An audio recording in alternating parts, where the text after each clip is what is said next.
Hey, what is happening? Welcome into another edition of Around the Bags. It's our newest edition, and it's edition 9. And today is May 30th, so the month of May is wrapping up. We've got a lot of good things to talk about. As always in our MLB news and our Royals news, I'm Mitch Glessner alongside Thomas Lemanske. Let's dive right into it, Thomas. We're going to start with our MLB news, as always, and we've talked a ton in the past about Josh Hamilton and all the problems he's had in LA, but he is finally back in Texas, I think right where he belongs. And yesterday he hits 2 home runs. So Josh Hamilton is back. And I think, he could help out this Texas team a lot right now. Yeah, no, I definitely agree. He played for the Texas Rangers for 5 years, 2008 through 2012. So, but I mean, yeah, I think this is the best thing for his career. He struggled. He had some difficulties, with some relapse, drugs, alcohol, but he, like I said, an all-star all 5 years when he was in Texas. He won the MVP in 2010, but I think this is the best thing for his career. Yeah, I think it's a perfect move for him, going back there where he had so much success. And, it was his first multi-home run game since July 10th of 2013, so good to see him swinging the bat well. Getting those home runs up, especially for a Texas team that, hasn't done well yet this year. They're 24-25, but they're 8-2 in their last 10. And I really think, with the addition here of Josh Hamilton, I think that, he could really spark this offense right now. They're a pretty solid offensive team, especially with Prince Fielder, but, he's only going to spark it even more. And I think they've been waiting for him in that clubhouse. He should have never left. The Rangers in May went 17-11 with 146 runs scored. That's the most in the month. I think this team could get hot, and they might have a chance at the playoffs, honestly. Yeah, I definitely agree. That the Rangers, they're turning things around. They had a slow start this year, but like you said, 17-11 the month of May, 146 runs, which is scored most in that month. So they're turning things around. I mean, they got some weapons. Elvis Andrew at short, Adrian Beltre at third, Shin-Soo Choo right, and, of course, Prince Fielder, who is probably the hottest hitter in baseball right now. So, I mean, they're starting to turn things around. They played the Royals, I think, like a week ago or something. They we split the series, a 4-game series. So, they're getting hot at the right time. Yeah, and especially it's crazy to see how well they've been doing lately in the absence of Yu Darvish. Yu Darvish went out with the Tommy John, which is becoming more and more popular. But they're hot right now, and that division has been very kind of inconsistent, except for the Houston Astros. The Houston Astros have been very, very good in that division. But other than them, the Angels and the Mariners, they're sitting there right around 500. They haven't been playing consistent ball. I wouldn't be surprised if Texas, if this is a spark for them and Texas starts playing a little bit better baseball. Yeah, I mean, he's replacing Carlos Peguero, who actually used to play for the Royals, and he was only batting 186 with a 310 on base percentage. So I think putting Josh Hamilton in that lineup is going to make a big difference for him. Yep, we'll see what happens moving forward, but so far so good with the 2 home runs last night. Let's move on to some Cardinals-related injury news, and it's Matt Adams. He's torn his quad, and that's going to be a 3 to 4 month recovery. But so far, Thomas, he was on pace for career lows in his average on-base percentage and slugging percentage. So, he's had a couple good years in the past, but he goes down with the injury. I don't think it's going to affect him that much. And, the Cardinals have talked a little bit about maybe putting, Matt Holliday at first, moving him from left to first. And then there's also been talks about Ryan Howard possibly moving to the St. Louis Cardinals. Yeah, I mean, Mark Reynolds right now, who's been platooning at first because he hasn't been playing too well. Mark Reynolds has 113 plate appearances, and Matt Adams has 153, so 40 less plate appearances right now. But like you said, I don't think it's going to hurt him that much. Mark Reynolds has a 252 batting average, and Matt Adams went out with a 243 batting average. And, defensively, Matt Adams is kind of a big dude, and Mark Reynolds is, a little smaller than him, and I think he can, more agile and get around a little bit better. So I don't think his absence is going to be missed that much. Like you said, they might move Matt Holliday to first base, which would be pretty interesting. And if so, their outfield would be Jason Hayward, Peter Borges, and probably they'd put in John Jay, who's batting 255 right there. So, I mean, I think that'd be a pretty good outfield. John Jay used to play for him a lot. Now he's just, kind of a platoon guy who gets subbed in every once in a while. I mean, he has 116 plate appearances, so he's getting some playing time. But, I mean, if they move Matt Holliday, I think that's the move that they should make. Yeah, I think that they could make that move for sure, but I really think it would be fun to see them make a deal to get Ryan Howard. Ryan Howard, the 35-year-old, he has 10 home runs this year. The problem with that, though, is obviously, his monster contract, and the Phillies would have to eat up a lot of that. But I think if Ryan Howard moved to the Cardinals, I mean, it's hard to say that they can even get even better than what they already are. I mean, they're the best team in baseball, in my opinion, right now. They're 32-16, leading their division. They've just got so many weapons, a lot of guys that hit for high averages. They've got one of the greatest catchers in the game, obviously, in Yadier Molina, who's one of their biggest leaders. I think that moving forward, if they picked up Ryan Howard, they could be a very scary team. Yeah, I mean, the Phillies aren't. I mean, they're a bottom feeder right now. They used to be really good, but all the stars that they used to have, Chase Utley, Ryan Howard, they're getting old, and they have all these big contracts that they signed a couple years ago, and now the Phillies are paying for it. So, but yeah, I mean, I think it'd be really exciting if Ryan Howard went to the Cardinals. I mean, the Cardinals already have a really good lineup, and if they put Ryan Howard in there, I mean, who knows how good they can be. Yeah, the sky would only be the limit for them. They could go very deep. They were my pick to win the World Series. They could be a very good team moving forward if they made that type of deal. Let's move along now to the Twins. And where in the heck did the Twinkies come from? In May, they went 18-7 with 130 runs scored, and they're just barely behind us right now, behind the Royals in the AL Central, Thomas, at 29-19. They're just a half game behind the Royals. Where in the heck did the Twins come from? I mean, we didn't talk about them barely at all to start out the year or in, past editions, but in their last 10, they're 8-2. They've got a plus 20 run differential. This team has come out of nowhere, and what's weird too is they're not doing anything really exceptionally well. Their starters don't really have the greatest team ERA starting wise at 4.03. That's 13th in the league. And if you look at their track record in the past 4 seasons, they had a 4.64, that was 26th in the league, a 5.4, that was 29th in the league, and then a 5.26 and 5.06, which was last in the league.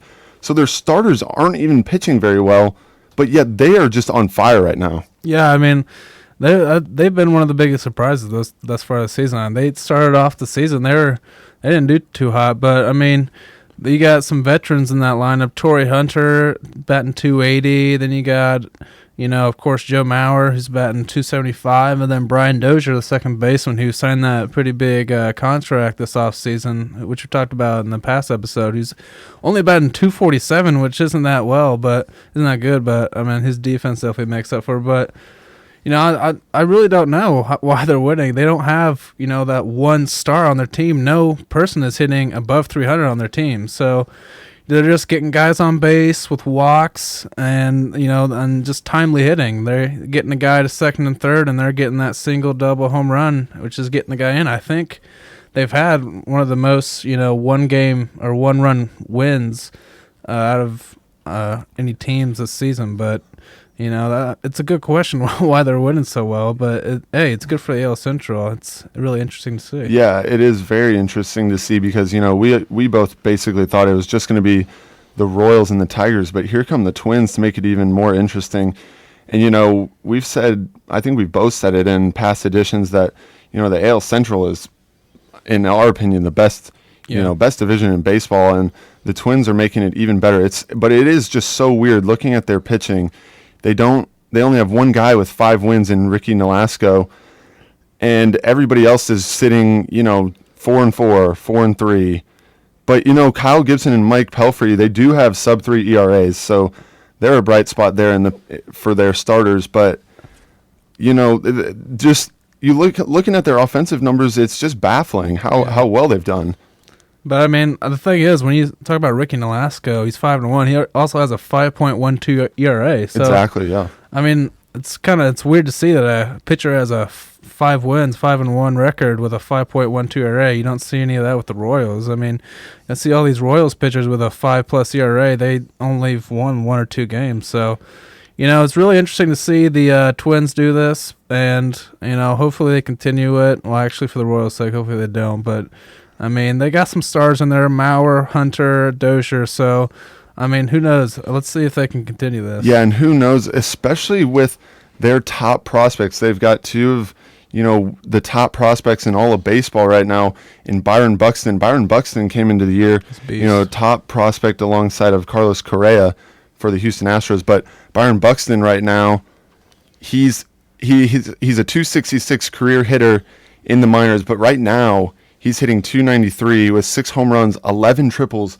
and 14 stolen bases. Wow. And, with the absence of Jordan Schaefer going on the DL and whatnot, I wouldn't be surprised if Byron Buxton, moves up. And Trevor Plouffe playing third, he's having an all right year. He's batting 268. But, here's Miguel Sano, a young guy, hits for power. He already has 9 home runs this year in Double-A and 30 RBIs. I think it would be very interesting to see if the Twins brought them up. Yeah, I mean, if they brought them up, who knows how well they're going to do. But, I mean, they could get even better. Jordan Schaefer, like you said, he's only batting 217 right now. So there's a lot of improvement at that center field position, which Byron Buxton might be able to show some improvement there. But, Byron Buxton, one of the top prospects in baseball right now. I really hope he does get called up. I've seen him. I remember him getting drafted. I was watching the MLB draft on TV, and man, I saw this guy's highlights. This guy is amazing. I mean, this guy can fly in the outfield, and he has a bat. So he's a 5-tool player. I hope he gets called up soon because I want to see him. Yeah, I want to see him as well, but I just hope he doesn't, do a lot of damage for them. Like you said, obviously, we want to see the Royals do as well as they can do. But with that division, anything can happen. Right. It's just such a tight race. Looking the Royals, we're 17-7 at home. The Twins are 18-7 at home. Both have similar road records. One thing that the Royals have going for them right now is their run differential, and the Minnesota Twins only have that 20 run differential. They're winning their games, but like you said, you mentioned earlier, they're barely winning them. Not by a whole lot of margin. So we're going to move on now. Hopefully the Twins taper off and we stay ahead of them. But we're going to move on and have some fun here. And we're going to talk about our favorite ballparks. And I think that's, baseball ballparks are just so unique, Right. Every single one of them has a unique style and atmosphere. And we'll just go ahead, Thomas. What are your favorite ballparks? Well, I mean, I've only been 2 ballparks in the MLB right now. Of course, it's Kauffman. And last year I took a trip to San Francisco, and I actually saw a Giants game, AT&T Park, which is pretty ironic because the Royals and the Giants met in the World Series, and I don't visit there again. Yeah, seriously, I never thought that would happen. But as much as I dislike the Giants, their ballpark was pretty cool. Just the bay in the background. And I just keep remembering Barry Bonds hitting those bombs out into the bay over that wall. But San Francisco's one, and I also got of course I gotta say Kauffman. That huge crown, that screen, man, it doesn't beat it. The biggest screen in baseball. Yeah. And just the atmosphere. Fans are there to see the team win, not just there to see friends or whatever. They want to see the team win. But if I had to pick one that I haven't been to, it'd probably be PNC Park in Pittsburgh. Just looking at that stadium is beautiful. You got that yellow bridge in the background and the river, and you also see the city in the background, Pittsburgh City. So, PNC Park, AT&T Park, and then I got to go with Kauffman. What are you thinking? Yeah, like I said, I love baseball ballparks because they're so unique. You look at basketball and whatnot, and, pretty much it's just an arena. Right. Football stadiums obviously have their uniqueness to them too. But as for me and my ballparks, obviously Kauffman, I love the fountains are so unique. And with the renovations they did a couple years ago, that they turned it, it was already a great ballpark. And yeah, it really needed that. Kauffman needed that, renovations. Yeah. Now it's one of the top ballparks in the MLB. Yeah, absolutely. They got the outfield seats now. They've got the bar out in right field. It's just a great ballpark. And especially you really can't get a bad seat in Kauffman. You can see there's no bad ticket there. Mm-hmm. And the ticket prices are relatively cheap compared to everywhere else. Right. But, I've been to a couple other ballparks. I've been to Wrigley, and that place, there's nothing like that. The history there with the Ivy. And they just renovated their place, too, which I think is great. They added some more seats in left and right and the Jumbotron. Wrigley was very fun. Everybody in Chicago, it seems like, is a Cubs fan, and everybody likes to talk about the Cubs day in and day out, and that's just a fun atmosphere. And I hate to say it here, but I did go to Busch Stadium to see a Cardinals game, obviously the Cardinals being the Royals' biggest rival, but Busch Stadium was a great experience as well. Yeah, it's a good ballpark. That's a great baseball town. Everybody there, wears their red and just really rallies for the Cardinals. And, it's a great view seeing the arch in the back. The arch in the background. It's just a great view. So those are my favorite ballparks.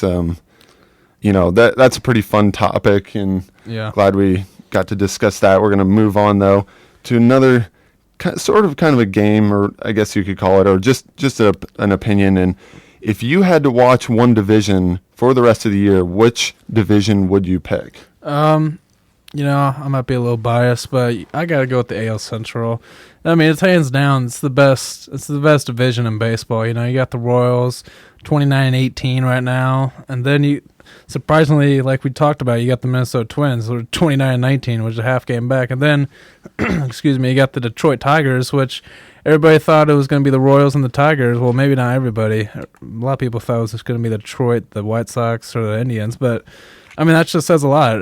Nobody knew who was the front runner in the division. Everybody was saying that every team in the division had a chance to win it. Yeah. So, I mean, probably, arguably, one of the most competitive divisions in the MLB, and I think it's going to be a tight race throughout the whole season. I'm going to go with the American League East, and that's been a very weak division. We kind of talked about that in our last show. Yeah. For the teams in there.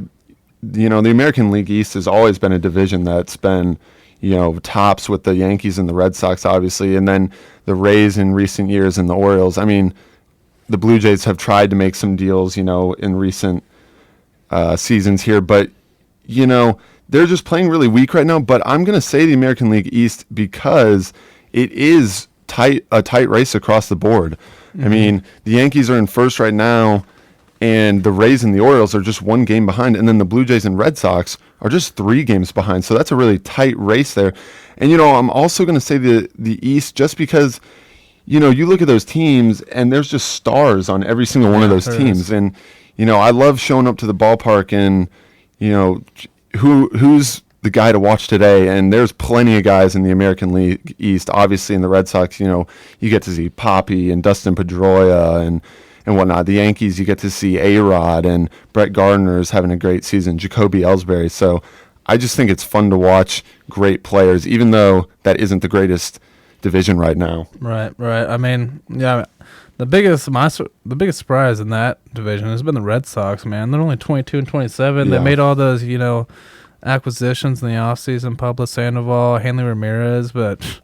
I mean, granted, they're only 3 games back. It's a long season, but they've been a pretty big surprise. Yeah, not a lot to show for those big deals. I thought that, Rusney Castillo coming up would be a bigger thing for them. And right now, they have a minus 39 run differential. Pretty bad. And pretty much everybody right now, except for the Orioles, in the last 10 has a losing record. Wow. So that division certainly is not going too well. But I would still pick to watch them just because of all the stars and, we just talked about our favorite ballparks, and, you'd get to see Fenway and Yankee Stadium, and Camden Yards is a great ballpark.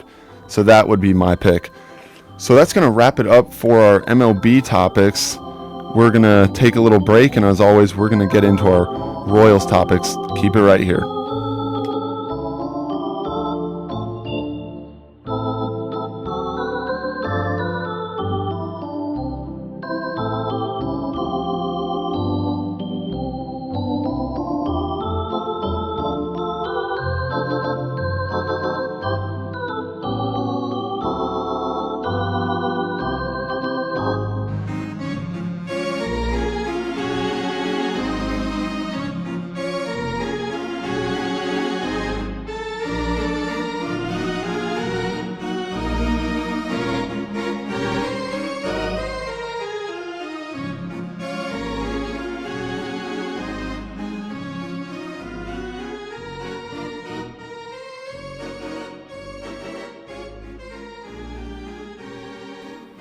Okay, and we're back from that quick little break, and good to always get that little break in, and it's time to talk about the Kansas City Royals, who are obviously right now at the top of their division. Hope that it stays that way at 29-18. The Royals in April were 15-7. In May, Thomas, they were 14-11. As you just mentioned, it's May 30th, and it seems like today's game got canceled. Yep. Which is unfortunate, but the Royals still playing exceptionally well with a 50-run differential. They're 6-4 in their last 10. They're top of that division, and we've kind of talked about how some of the power numbers and stuff like that have tapered off, and the starting pitching has been questionable. But yet, here we are at the end of May, and they're still there. Mm-hmm. Yeah, I mean, it's good to see that they're still there. They went through a little rough patch. They lost the last game in the St. Louis area, then they got swept by the Yankees. So they went on a 4-game losing streak. It was their first 4-game losing streak since last year. So they went through a little rough patch, but, I mean, like you said, they're still there. So, even through a little bit of difficulty, they're still at the top of the division. Yeah, and I got kind of scared, honestly, watching that Yankees series getting swept. I was like, oh, no, is this going to really spiral out of control, especially – having to go play the Cubs. But then it's like yesterday we played the Cubs, and then we, absolutely pound them with, Sal Perez had a home run. Alcides Escobar led off the game, first pitch of the game with a home run. Mm-hmm. Alex Gordon had a home run. So it was like, wow, okay, here's a good Cubs team. And out of nowhere, our power is back. Yeah, I mean, we only scored, I think it was 4 runs in that Yankee series, and then we only scored 1 run that last game in St. Louis. So our offense went through, a little bit of a rough patch, like I said, but, you don't hit like 320 the whole season. So, that was bound determined that we, had a little, difficulty hitting. But, good teams don't go through a lot of long losing streaks, and hopefully that 4-game losing streak was one of the biggest that we'll see from the Royals all season. It was the first one. I think that was the first time we lost 3 games in a row too. So, I mean, that's pretty impressive, having the Royals only lose 3-4 games in a row. But we'll see. I mean, the Cubs, like you said, the game today got canceled. Ventura was supposed to pitch today. He'll probably get moved back, and he'll pitch tomorrow at 1:20 against the Cubs again. But, after that, Guthrie's pitching again, and, man, Guthrie got lit up. Yes, he did. I think I read a stat after he pitched that game. I think historically it was like the 28th worst all-time pitching outings, like in the history of the MLB. So, yeah, he got lit up. I don't know why Ned Yost didn't pull him ahead of time. Maybe just teach him a lesson or something and save our bullpen. But man, it was really embarrassing. To watch. I'm a huge Jay Gutz fan just because he's a fan favorite. He likes to talk to the fans. He's got a great personality. But yeah, he's sitting right now with a 6.7 ERA, and that's just not going to get it done right now. Edison Volquez continues to stay consistent with his 2.95 ERA. He is only 4-3, but to me, he's been obviously our most consistent pitcher, not counting our bullpen, which has always been astounding. But, right now, I am a little alarmed right now that, we're ahead, we're atop in the AL Central, but right now we're just not walking a lot, Thomas, and the home runs are down.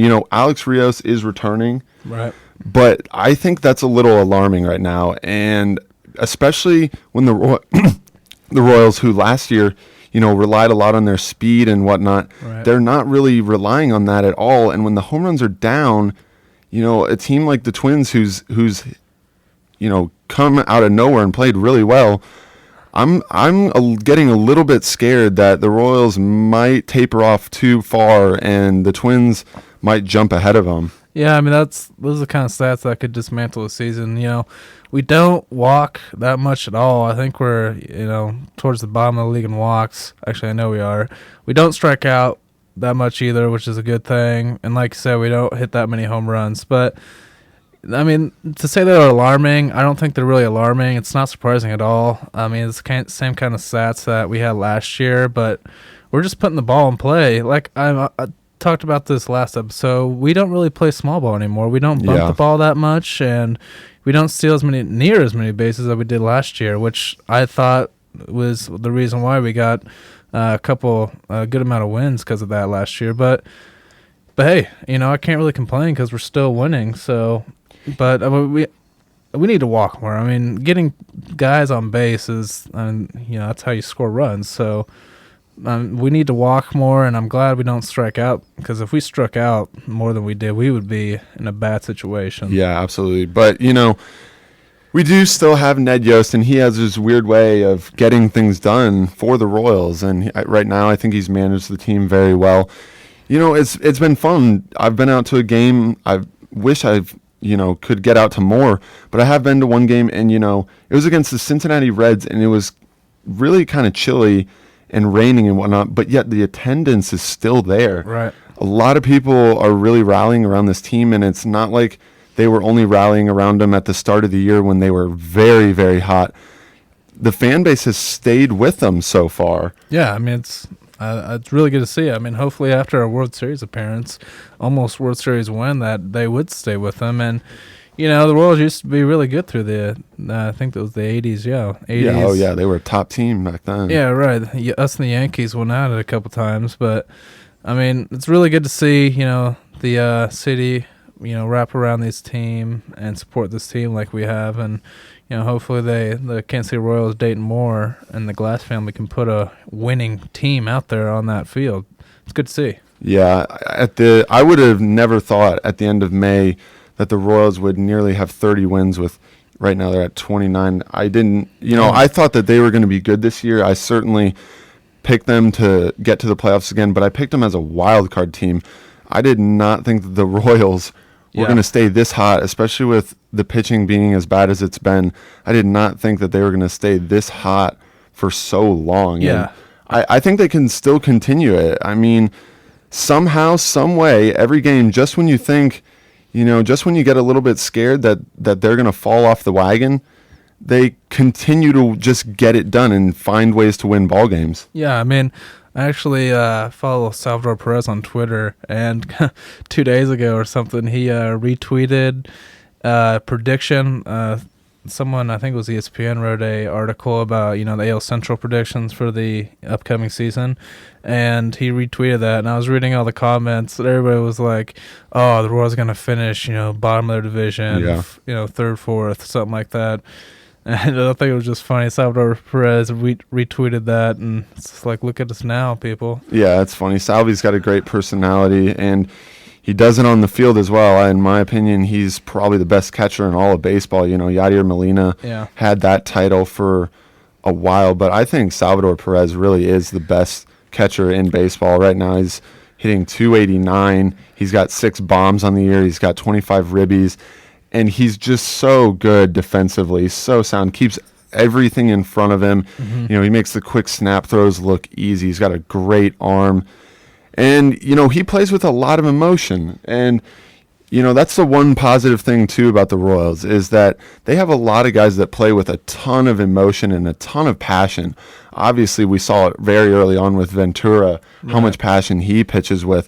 But, Lorenzo Cain and Alex Gordon in that outfield, they take a lot of, you can tell they have a lot of pride in themselves for how well they play out there. And Moose and Hosmer, obviously being around the same age, they're, basically it appears to be, that they're best friends and whatnot, and they really feed off each other's energy. And Kendrys Morales, he's come in and done a lot of positive things. This is just a team, a fun young team to watch. They play with a lot of enthusiasm. I think that's part of the reason, too, why they win some of those close games, is because they really believe in each other to get the job done, and it's been working for them. Yeah, I think that's why the fans have so much passion, too, because, when as fans, when you see all those players, give all they have to the game and, try as hard as they can to win and show that passion, the fans want to give that passion back to them and, come to the games on, Tuesday, Wednesday, Thursday in the middle of the week when it's raining out, like you said. So, I love to see, as a lifelong Royals fan, it's amazing to see, I wanted a winning baseball team my whole life, and now we're seeing one. Yeah, and we have that one of the top run differentials in the league, if not the top. No, excuse me, the Cardinals have the top, but then we are tied with the Dodgers, it appears, at plus 50. So, we're not just winning barely, we're winning games by a good margin, which is good to see. And I think that's why the Twins might get kind of bit in the butt. They're winning these one-run games, but that's not going to be the case every game. You're going to win, you're going to lose some of those one-run games. So, I'd like that the AL Central is keeping competitive, but I really don't think the Twins will keep being that competitive as the season goes on. I don't see them being that competitive moving forward either, especially with their starting pitching problems as well. And, the reason we can get away with it is obviously we have guys doing great things offensively, but the Twins don't necessarily have that. So I think, moving forward into the month of June here, I think the Royals could stay atop of this division for a while. And, the Tigers obviously can get hot, and we know how good they are when they're hot. Mm-hmm. But I think for now, the Royals might stay atop of that division for most of June as well. Yeah, I mean, having Alex Rios back does a lot, I mean, Paul Orlando just got sent down today because Alex Rios just got activated. You didn't get to see him play today because the game got rained out. But Paul Orlando, I think he was hitting only like 240, 250, and Alex Rios was hitting about 318, I believe, when he left. Yeah, 321 actually when he left. So, yeah, he's a lot better offensively. I think it's about the same defensively. Paul Orlando might be a little faster than Alex Rios because he's a little bit younger than Rios is, but all around I think Rios is definitely the better player. So I think the Royals going to have a better June than we did May. We kind of had a down May. I think we were only +4, +5 in wins, but who knows? I really think hopefully we'll have the same June as we did the month of April. Yeah, I completely agree. Moving into the month of June, I think it's going to be better than May. And, it's going to be fun as well moving along into the summer to see right now, as it stands, we have a bunch of guys that would be starters in the All-Star game. Oh, yeah. I think it's going to be really fun to see how the fans vote. And I don't know about you, but I certainly went on and voted for the Royals. I certainly want to see Sal Perez start behind the plate in that game. I think Alcides Escobar, his defense is just amazing, and he still does it with his bat. He's still batting .285, so he's doing well. Kendrys Morales is just hitting the cover off the ball. Eric Hosmer, Mike Moustakas, just across the board, they're all doing things really well. I want to see how many of them make that All-Star game. Yeah, I mean, we talked about who do you think is going to win the All-Star game? Yep. And the first round actually came out this past week, and I think 5 of our players are in a starting role in the All-Star game right now. So, and actually the leading vote getter in the AL is Salvador Perez. So, I mean, that's just awesome, man. I think I forgot. I think it was the MLB tweeted a picture, of all the players in a starting role, and half the players were Kansas City Royals, which is just awesome to see. So hopefully that they keep staying hot, and the voters keep voting for it. And I'm not too surprised that Sal Perez is the top vote getter, because when you think about it, Joe Mauer used to be basically the best catcher by far in the American League, but now he plays first base and whatnot. Right. There's really not another catcher in all of the American League that really stands out, and Sal Perez really just stands out when you go and watch him play. Yeah, I really actually can't think of one, to be honest. Yeah, I can't.